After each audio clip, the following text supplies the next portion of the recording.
عاجل الكاف بيخصم 6 نقاط من نادي فيوتشر لاشراكهم اللاعب احمد رفعت في الكونفدراليه، وبكده بيبقى في عقوبتين: عقوبه 10,000 دولار على النادي، وعقوبه اخرى بحرمانه من المشاركه وخصم 6 نقاط. هو كده كده مودع البطوله فمش هتفرق معاه، وممكن ما يشاركش السنه الجايه، فكده العقوبه كأنها لم تكن.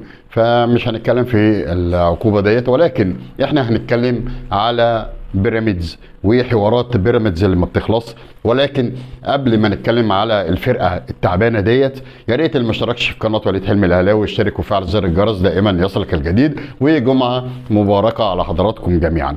نادي بيراميدز طبعا احنا عارفين نادي الاسيوطي سابقا، النادي ده اتعمل لمكايدة النادي الاهلي وبيحاولوا يفشلوا النادي الاهلي بشتى الطرق.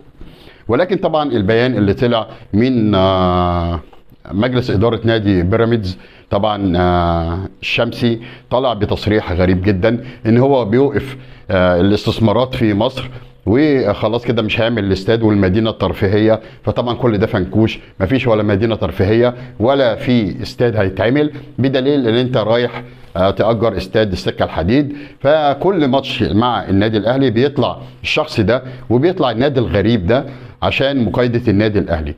طيب انت دلوقتي عايز حكام اجانب، مشكلتك مع الاتحاد المصري لكرة القدم مش مع النادي الاهلي. النادي الاهلي مش هو اللي بيستخدم حكام للمطوشة ديت. ولكن طبعا احنا بيقابلنا مشاكل كتير في الوقت الحالي اللي احنا نقدر نجيب حكم من بره. ولكن برضو حتى لو احنا هنعرف نجيب، دي برضو مشكلة الاتحاد. النادي الاهلي ملوش دعوة وملوش اي ذنب. ولكن انت بتيجي كل ماتش للاهلي وبيراميدز تفتعل المشاكل، وطبعا شغل كده النساء والكلام ده ما بياكلش معانا. احنا جمهور النادي الاهلي فاهمين بالظبط النادي ده عايز ايه واتخلق بمساعده مين، وكل ده عشان اسقاط النادي الاهلي. طبعا احنا عارفين تركي الشيخ والحوارات اللي اتعملت وشراء النادي عشان محاربه النادي الاهلي. ولكن طبعا الراجل زهق وطفش، لان احنا كتير قوي، احنا 80 مليون اهلاوي. ولما شتمنا او بلاش شتمنا، لما هتفنا في الاستاد ضد تركي الشيخ، الراجل خد بعضه ومشي. ويبدو ان الراجل ده كمان هياخد بعضه ويمشي. النادي ده يا جماعه كل انجازاته صفر. انت لما بتيجي تلاعب نادي الزمالك سواء في بطوله الكاس في بطوله الدوري، بتتغلب وبتتطرقع وبتاخد على وشك، وبعد كده بتاخد بعضك وبتمشي، ولا في تصريح. وبحكام كلهم مصريين، وجماهير الزمالك بتبقى حاضره الاستاد وبالسعه اللي بيحددها الامن، سواء بقى 20 سواء 30 سواء اي حاجه. انت بترضى وبترضخ وكأن انت ابن عم جديد لنادي الزمالك. لكن انت بقى تيجي تلعب مع النادي الاهلي تقول لك انا عايز حكام اجانب. طب يا عم مش هنعرف نجيب حكام اجانب، هتعمل ايه؟ هتنسحب؟ يا ريت تنسحب، ورينا لو انت جدع انسحب من بطوله الكاس. وطبعا احنا عارفين ساعتها انت هتدفع غرامه كبيره جدا، ممكن توصل لغايه مليون جنيه، ومش هتشارك بعد كده في بطوله الكاس ويبقى عليك عقوبه. فلو انت جدع اعمل كده، ومش هيهمنا، ومش هنجيب فرقه تانية نلعبها في نهائي الكاس. انت تبقى منسحب والنتيجه 2-0 والاهلي يرفع الكاس، وخلصنا من المهازل اللي بتحصل ديت. تمام؟ فبالتالي انا نفسي الناس دي تشتغل كوره. انت جبت لعيبه ايه لنادي بيراميدز؟ طبعا في عهد تركي الشيخ جاب احسن لعيبه، جاب احسن مدرب، فبالتالي صرف على النادي. لكن دلوقتي انت عارف ومتاكد ان انت مش هتعرف تكمل مع النادي دوت، لان النادي ده كبيره قوي ان هو يطمح ان هو يوصل للمركز الثاني او المركز الثالث، مش اكتر من كده. لكن النادي الاهلي دائما هو الصداره. فبالتالي انت مش هتنفع توصل للاهداف اللي انت عايزها. انت كبيرك جبت لعيبه او 2 من نادي الاهلي، مكايده برضو في النادي الاهلي، مش اكتر من كده. وبعدين ايه الطموح اللي انت عملته؟ ولا اي حاجه، وما وصلتش لاي حاجه، واتغلبت من نادي الزمالك. ودايما بتلعب نادي الزمالك بيغلبك في اول 5 دقائق وكأن الموضوع مدبر. فبالتالي انت بالنسبه لك تتغلب من نادي الزمالك 20 مره مش تفرق معاك، لكن تيجي تلعب قدام النادي الاهلي تبان الرجوله ويبان الحماس، وبعد كده برضو بتتغلب بالثلاثه زي الماتش اللي فات لو انت ناسي. انت بلا اي قيمه، بلا اي روح غير مع النادي الاهلي لاسباب كلنا عارفينها، ولكن هيهات النادي الاهلي وراه 80 مليون اهلاوي مش هسمحوا باي حاجه. والقصه بتاعتك مع الاتحاد المصري لكره القدم اللي خلاص مشكله الفار هتتحل، الماتش الجايه ان شاء الله هتتلعب بالفار والمشكله هتتحل. مشكله ماديه بحته للاتحاد المصري، والاتحاد المصري طبعا هو اللي غلطان لان في مستحقات ليه مع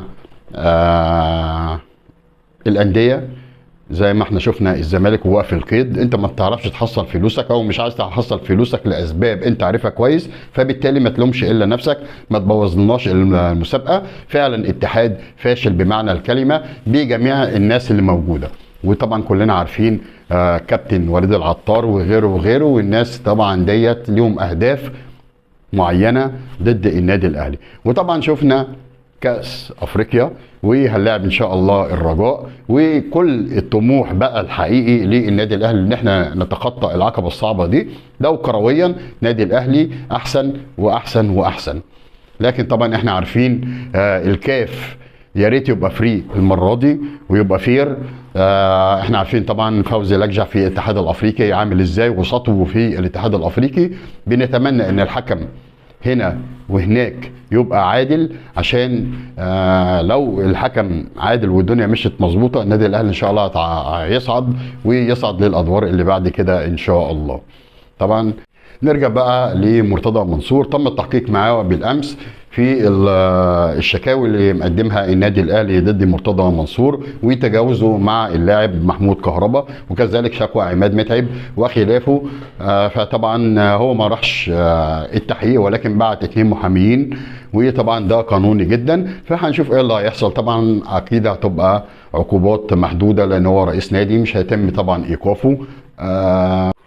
نرجع بقى لبطولة السوبر الأفريقي اللي الاتحاد الأفريقي عاملها لأول مرة في مشاركة 8 فرق من كبار القارة، منهم طبعا النادي الأهلي. نادي الزمالك لأ، أي فرقة تاني من مصر لأ، لأن النادي الأهلي رقم 1.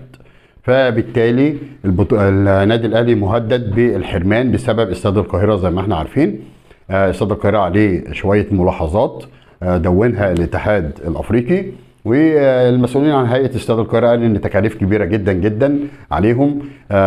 لازم قرار من الوزير، وطبعا اتحاد الكره لازم يتدخل لان اتحاد الكره بيجيله فلوس من الملعب دوت. عندنا 5 فرق بتلعب في الاستاد دوت، منها طبعا النادي الاهلي. ايجار الملعب في الماتش الواحد 100,000، يعني انت عندك دخل وعندك فلوس تقدر ان انت تعمل الحاجات اللي هي البسيطه اللي قايلها الاتحاد الافريقي عشان النادي الاهلي يقدر يشارك. فطبعا كل الدعم للنادي الاهلي في البطوله دي ويقدر يحصل عليها. مش هطول عليكم اكتر من كده، اشوفكم على خير في الفيديوهات الجايه. ما تنسوناش يا جماعه بالمتابعه والاعجاب، والسلام عليكم ورحمه الله وبركاته.